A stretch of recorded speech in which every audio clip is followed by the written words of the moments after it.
জনাব শরীফুল হক ডালিম, যাকে আমরা সাধারণভাবে মেজর ডালিম হিসেবে চিনি, তার একটা সাক্ষাৎকার পাবলিশড হয়েছে একটা ইউটিউব চ্যানেলে। বিখ্যাত ইউটিউবার মিস্টার ইলিয়াস হোসাইনের একটা চ্যানেলে তার সাক্ষাৎকার এসছে এবং ইলিয়াস হোসাইনের এই সাক্ষাৎকারে অকল্পনীয় রকম ভিউ হয়েছে। আমি লাইভ দেখিনি, আমি ফেসবুকে অনেকে লিখতে দেখলাম যে কোনো একটা সময় 8 লক্ষ মানুষ এটা ভিডিওটা দেখেছেন লাইভ, এবং আমি যখন দেখেছি তখন 9 মিলিয়নের মতো মানুষ এই ভিডিওটা দেখেছেন। তার মানে এটা অনেক অনেক মানুষ দেখবেন, দেখা হওয়ারই কথা। ইনফ্যাক্ট এই ভদ্রলোকের প্রতি আমাদের অনেক কৌতূহল আছে এবং তাকে কথা বলতে দেখা যায় না। 1975-এর 15ই আগস্টের ঘটনার সাথে জড়িত মূল মানুষদের অনেকেরই আমরা কথা শুনে, মূল এই অর্থে বলছি যে মূল পরিকল্পনার সাথে সম্ভবত মেজর ডালিম ভাই ছিলেন না, তার বক্তব্যেও এই ধরনের বক্তব্য আছে।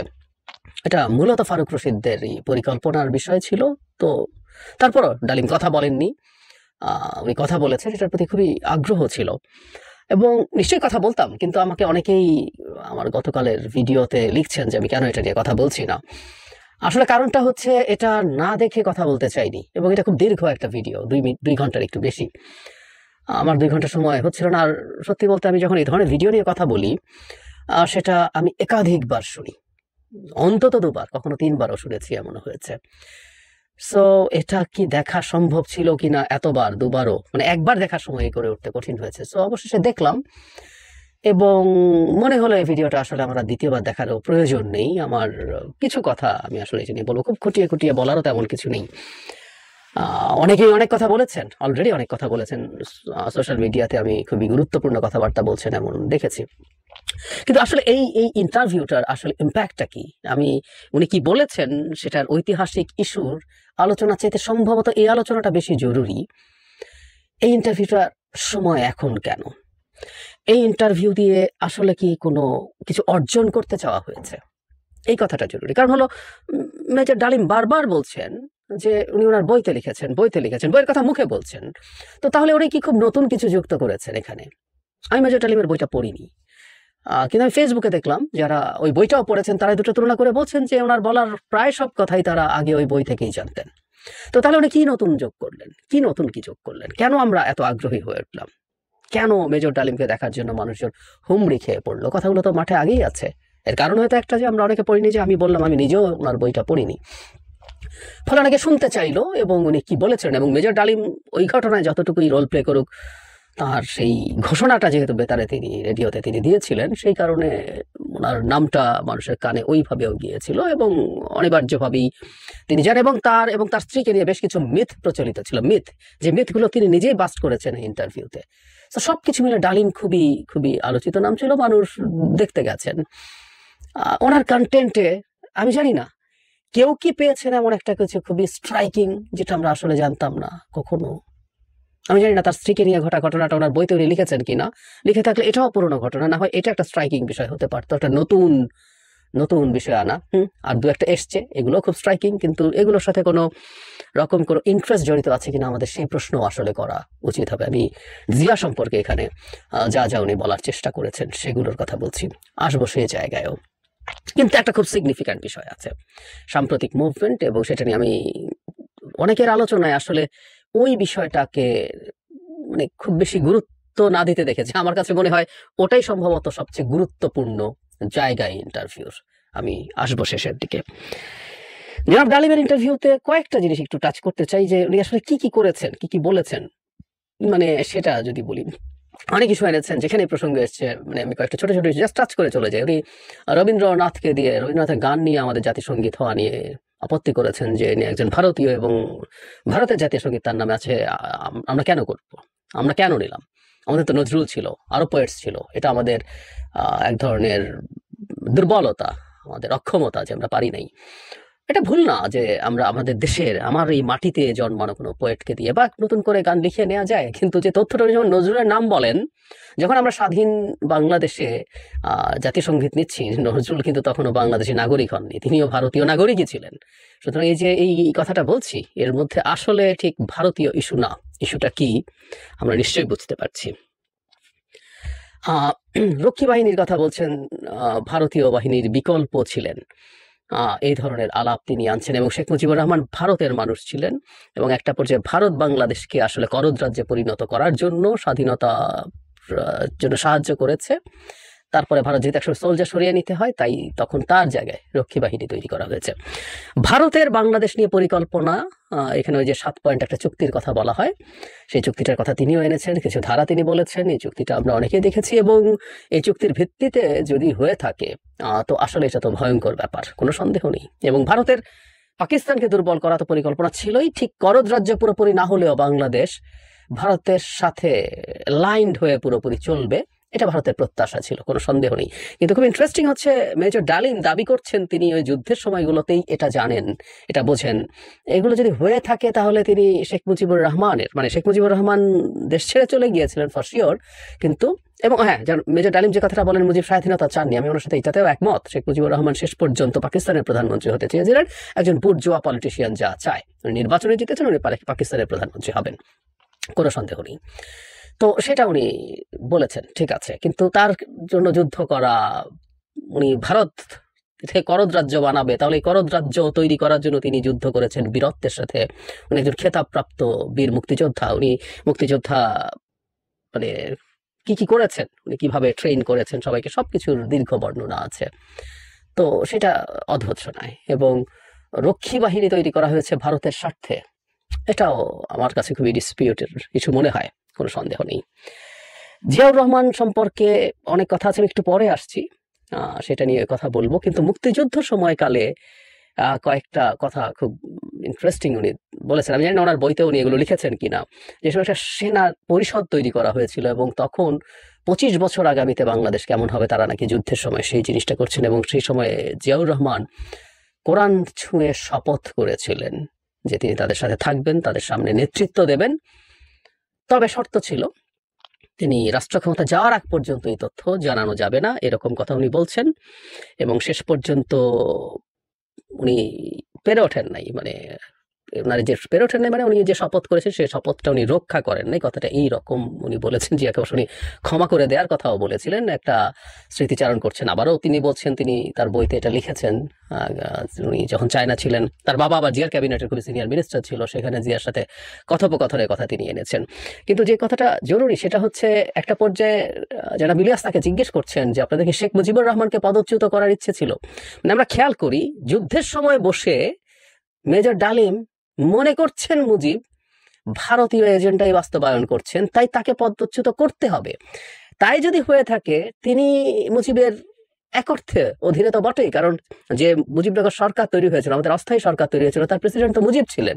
এবং শেখ মুজিবুর রহমান স্বাধীনতা চাননি, কিন্তু শেখ মুজিবুর রহমানের নামেই যুদ্ধ হয়েছে, এতে কোনো কনফিউশনের কিছু নেই।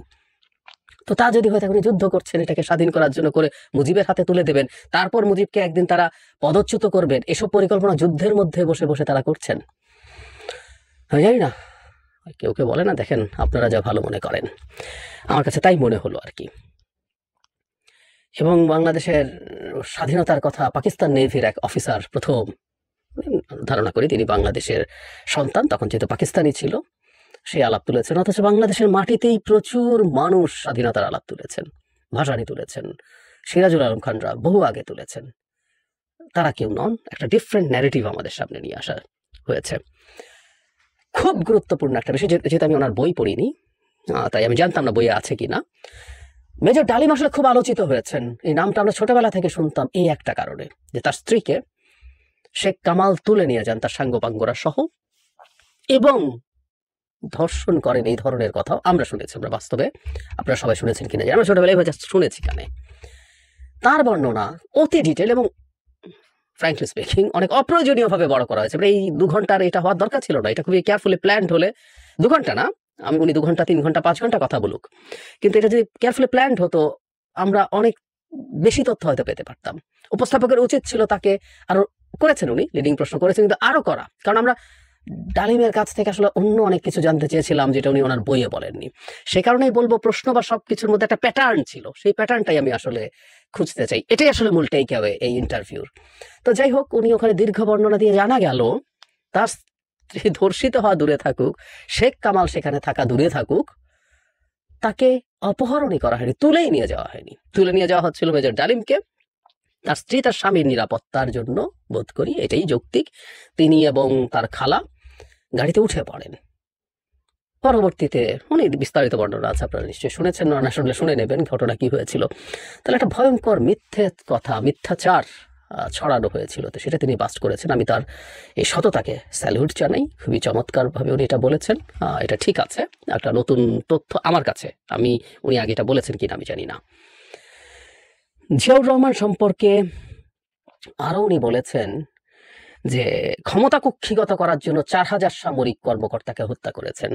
মানে জিয়া কত হত্যা করেছেন সেদিকে যাচ্ছি না, মানে খেয়াল করি আমরা, উনি শেখ মুজিবুর রহমান এবং তার পরিবারের হত্যাকাণ্ডকে ঠিক হত্যাকাণ্ড বলছেন না, ওনারা এটাকে বিপ্লব বলছেন, এবং এই বিপ্লবে তারা নিহত হয়েছেন। সুতরাং তাদের ভাষ্য মতে একটা বড় উদ্দেশ্যের জন্য এই ঘটনাটা হয়েছে। ওই তর্কেও আমি ঢুকতে যাচ্ছি না, তার বক্তব্য কিন্তু তার সবিরোধিতা দেখছি।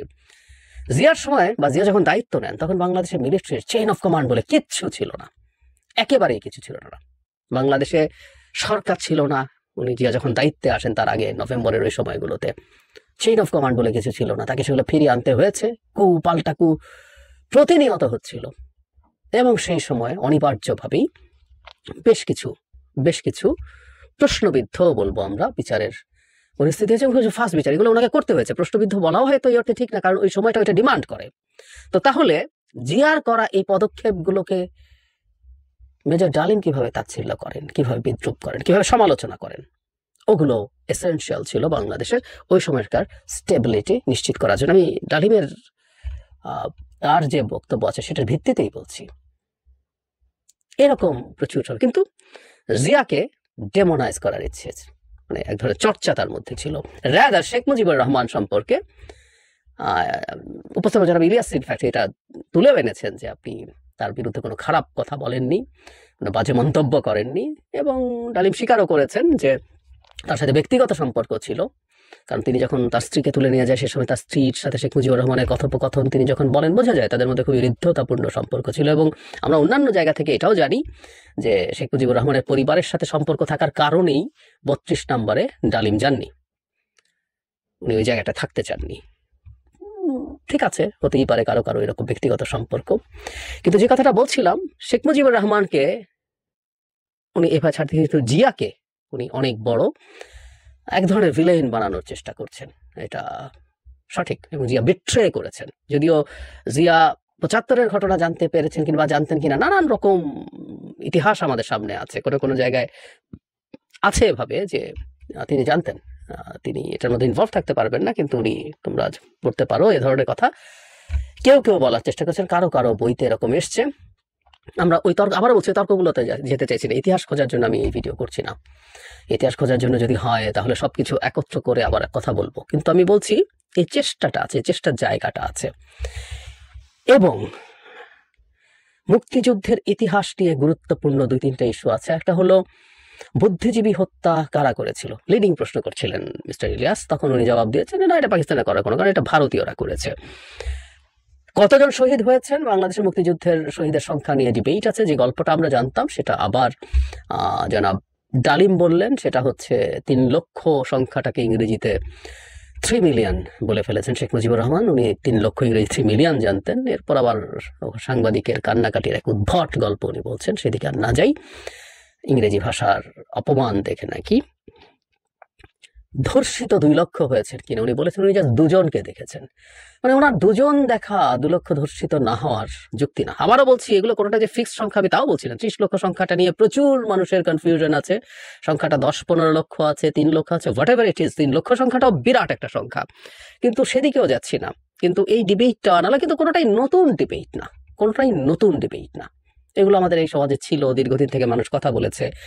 অনুমান করে তিনি তার বইতেও এই কথাগুলো লিখেছেন। এখন নতুন করে উনি এখন সামনে এসে বললেন, হ্যাঁ বলার ক্ষেত্রে আমরা মানুষকে যখন দেখি তার মুখ থেকে কথা শোনা, একটা লেখাপড়ার কথা শোনার মধ্যে কমিউনিকেশন ইজ মাচ বেটার, কোনো সন্দেহ নেই। ওই বেটার একটু কমিউনিকেশনই হয়তো হয়েছে, তথ্যগতভাবে নতুন কিছু না।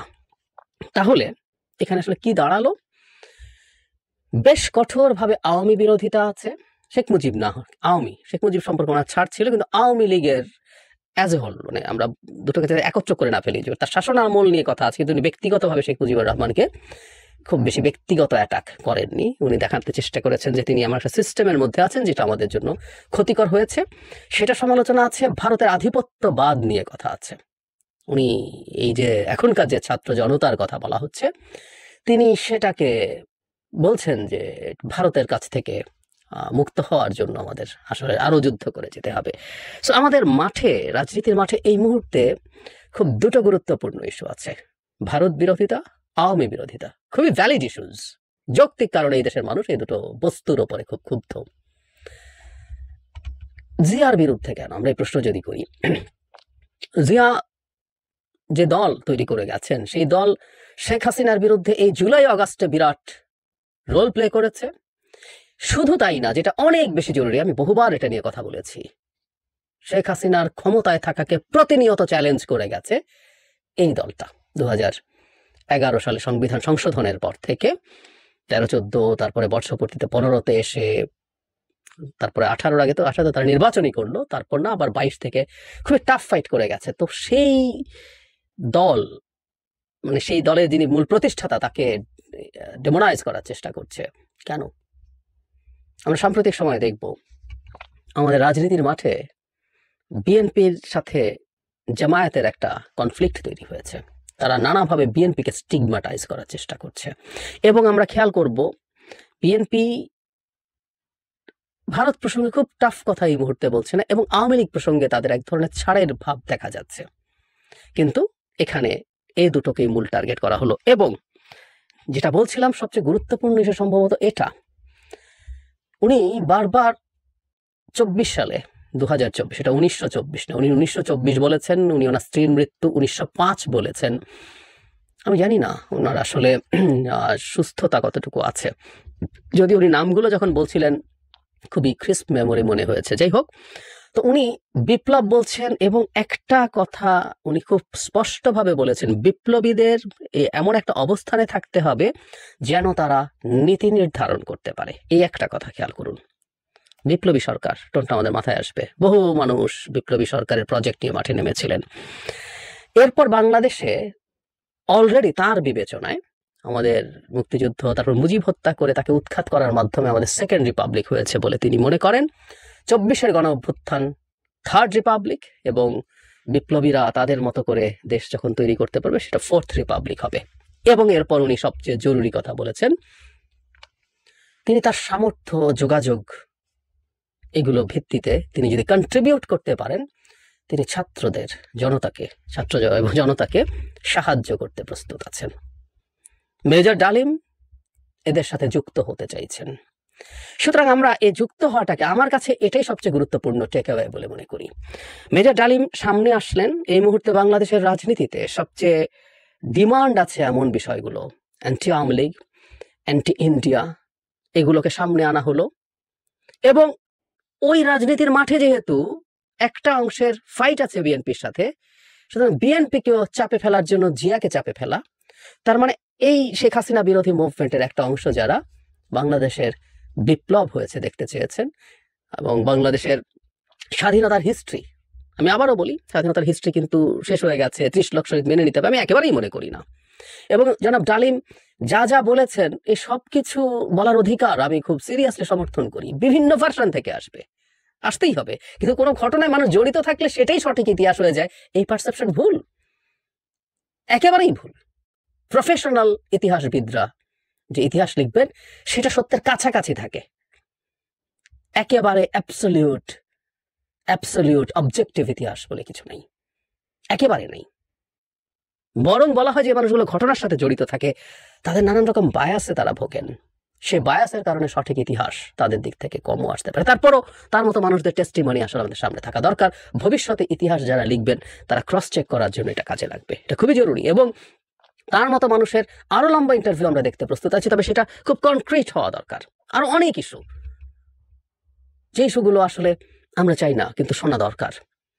ওনারা কারা ছিলেন, কিভাবে ওনারা এই পরিকল্পনা করলেন, নিজেরা এই কয়েকজন কর্নেল মেজর মিলে এরকম একটা সিদ্ধান্ত নিয়ে ফেলে এত বড় ঘটনা ঘটিয়ে দিতে পারলেন, কেউ জানতো না, কোনো বিদেশি শক্তি ছিল, কারা ছিল, কিভাবে ছিল, নানান রকম কথা বিভিন্ন চর্চা থেকে, বিভিন্ন জায়গা থেকে এসছে, কিন্তু যারা ঘটনায় ছিলেন তাদের মুখ থেকে, আবারও বলছি তাদের কথা মানতেই হবে, নট নেসেসারিলি, কিন্তু তাদের কাছ থেকে এই কথাগুলো বের করে আনা দরকার আছে। তো প্রত্যেকে এখন খুবই মহৎ সাজার চেষ্টা করছেন। তার সাথে কি তার ব্যক্তিগত ক্ষোভ আছে? তার স্ত্রী রেপড হননি, অপহৃত হননি, তাদের চাকরি গিয়েছিল তো অন্যায়ভাবে, ব্যক্তিগত ক্ষোভের জন্য করেছেন। এই যে জাতির মুক্তির আলাপ আনছেন, এটা কি মুক্তির আলাপ নাকি আপনার কিছু ব্যক্তিগত ক্ষোভের সাথে যুক্ত হয়েছিল, নাকি আর কারা কারা কোনো না কোনো বেনিফিটের জন্য এসেছিল? আমি বলছি না সেটা ঠিক বা বেঠিক, হতেই পারে তারা সেই কারণে গিয়েছেন, কিন্তু এই প্রশ্নগুলো আসতে পারতো, এই মানুষগুলোকে আমরা জিজ্ঞেস করতে পারতাম, তাহলে আমরা আরো অনেক কিছু জানতে পারতাম। আবারও বলছি, তথ্যগুলো সামনে আসতো, আমরা ক্রস চেকের জন্য সামনে পেতাম। কিন্তু ওগুলো না করে যেভাবে হলো, বোঝা গেল একদম একটা পরিকল্পিতভাবে কাজটা করা হয়েছে। এবং আমরা একটা কথা বলি না, পর্বতের মুশিক প্রসব, এটা মুশিক প্রসব হলো। আমরা আসলে তেমন কিছু পাইনি, আমরা পেতে চাইতাম, পেলে ভালো হতো, কিন্তু পেয়ে ওঠেনি। তারপরও উনি এসছেন, এটা খুবই চমৎকার ব্যাপার। এবং দেখা যাক, তিনি আগ্রহ প্রকাশ করেছেন ছাত্র জনতা যা করবে সেটার সাথে তারা থাকতে চান, তিনি থাকতে চান। এখন আমাদের ছাত্রদের যে দল তৈরি হতে যাচ্ছে, বৈষম্য বিরোধী ছাত্র আন্দোলন এবং জাতীয় নাগরিক কমিটির, তারা তাকে আহ্বান জানাবেন কিনা, এর মধ্যে বিরাট জটিলতা আছে। তিনি যদি দেশে ফিরে আসেন, এটা শুধুমাত্র মানে অনেক বিচার নিয়ে প্রশ্ন আছে বাংলাদেশের, কিন্তু ওনাদের এক ধরনের স্বীকৃত মানুষ, যদিও এই আলাপ হবে যে এটাকে আসলে অপরাধ হিসেবে আমরা বিবেচনা করবো কিনা, কিন্তু শেখ হাসিনার সময় তাদের বিরুদ্ধে রায় হয়ে গেছে, সেটাকেও আসলে দেখার ব্যাপার থাকবে। এই সব সময় যেসব হত্যাকাণ্ড ঘটে তার সাথে যারা জড়িত থাকেন তাদের বিচার হবে কি হবে না, এটার জাস্ট একটা লিগ্যাল ইস্যু না, এসব নিয়ে আলাপ হতে পারে। আমাদের অপেক্ষা করতে হবে যে তার মতো মানুষকে, যদি ওনার অনেক বয়স হয়েছে, আমি দেখলাম উইকিপিডিয়া হিসাবে তার বয়স 77 এরকম হয়ে গেছে, তো এই 78 সম্ভবত ওনার বয়স। তো সেটা যদি হয়ে থাকে, ওনার ক্যাপাবিলিটি কতটা আছে, এবং ওনার কথার মধ্যে খুব স্ট্রেংথ নেই, এবং কিছু কিছু কথা জড়িয়ে যাচ্ছিল, মনে হচ্ছিল ওনার বয়স হচ্ছে বা অসুস্থ আছেন তিনি। কিন্তু দেখার ব্যাপার হবে তাকে অ্যাসেট মনে করছে কিনা, এবং সবকিছু বাদ দিয়ে তাকে রাজনীতিতে ব্যবহার করার চেষ্টা হয় কিনা। কিন্তু এটুকু আমরা নিশ্চিত থাকতে পারি, তাকে এই মুহূর্তে মাঠে নামানো হয়েছে আমি মনে করি একটা পরিকল্পনার পার্ট হিসাবে, এবং মূলত একটা রাজনীতি, যে রাজনীতিটা বৈষম্য বিরোধী ছাত্র আন্দোলন, জাতীয় নাগরিক কমিটি এবং জামায়াত ইসলামী করতে চাইছে, সেই রাজনীতিটার পক্ষে বয়ান তৈরির জন্য যেন শরীফুল হক ডালিম মাঠে নেমেছেন।